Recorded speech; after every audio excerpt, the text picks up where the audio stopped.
Treat them as our brothers and sisters. How many times are they gonna paint Zoe Saldana and then kill her off? I mean, I would do it too for a check. What are you talking about? Well, it looks like she dies, right? I mean, her daughter is talking about her in the past tense. Oh no, see they're talking about the goddess, right? Because she's connected to her spirit, and that's the heartbeat that she feels. I don't care who does what, as long as they don't do that weird tree sex thing again. The what?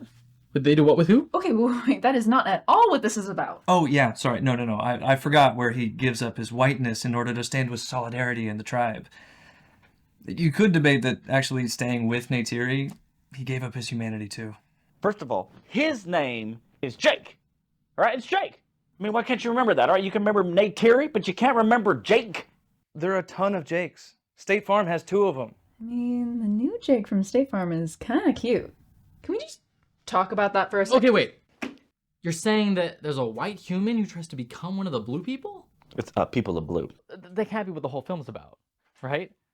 That's like saying Luke Skywalker throws away his humanity to learn how to harness the Force. Did you just compare Star Wars to Avatar? The world's biggest forgot buster? Look, I'm surprised that you, of all people, cannot see the similarities between Star Wars and Avatar. I mean, they both rely on heroes fighting some kind of colonizing force. That's what James Cameron is trying to show, right? Why is Star Wars allowed to spend decades world building around one man's daddy issues when Avatar just gets laughed at for trying to expand on their universe? I mean, even just talking about the visuals, they were absolutely astounding. The amount of sheer talent that went into creating such a stunning environment. Even if the story was pretty forgettable. Have you not been listening to a word that I've said? I mean, is your only plan tonight to mock me? Do you remember the plot? It's Dances with Wolves in Space. Hey, listen here, Andrew, if that is your real name, okay? If you're too simple-minded to appreciate a classic underdog story, then that's on you, okay? Now, as per the visuals, I'm partial to a more practical effect personally, all right? I mean, those old movies that use computer-generated graphics, I mean, they're pretty unrealistic, but oh man, the visuals on these ones were astounding. I mean, it was a whole other world. I mean, that 3D, it was like, I was there with them.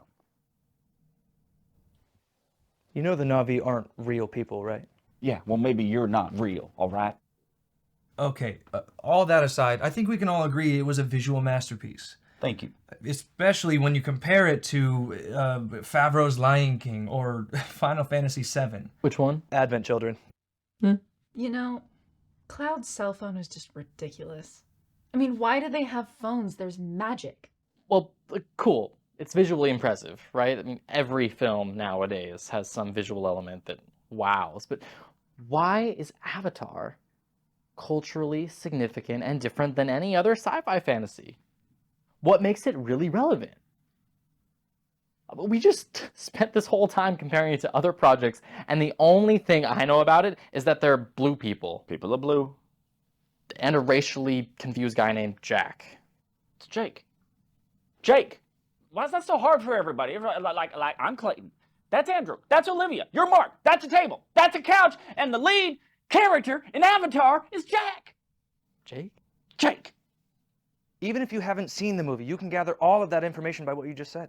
I mean, if we're gonna start talking comparisons, can we please mention the similarities to Wakanda Forever? And while we're on that, I mean, Talokan versus Atlantis, what's your guys' take? And even more importantly, do you think that Namor was into Shuri, or do you think that she liked Riri more? Because then we can talk about Namor versus Killmonger. Because do you think that those guys are two sides of the same coin, or do you think that they're different enough villains? Because I personally think that the second movie riffed way too much off of the first movie, and they just added this weird grief motif that just threaded throughout the whole thing. Olivia! Focus. Avatar. Cultural relevance, yay or nay?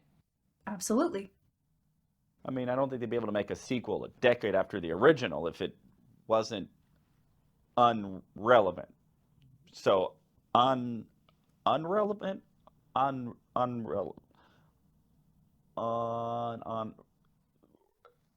Relevant. So yes. Yes. I stand by my take. Even beyond the blue people... People of blue. People of blue. We have been sitting here talking about it. Even if we're arguing about the same said blue people... People of blue. I think yes. controversially, I think it is still relevant.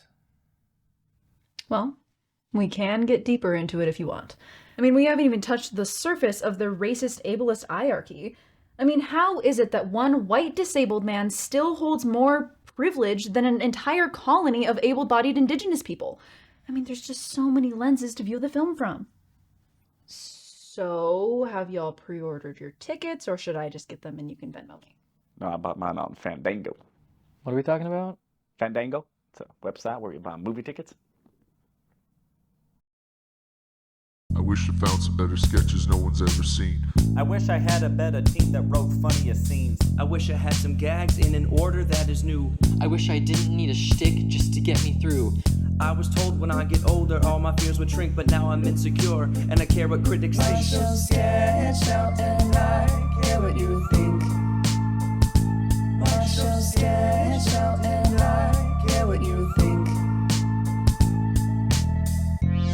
Wish we could turn back time to the good old days when the mama sang TV tunes, but now we're sketched out.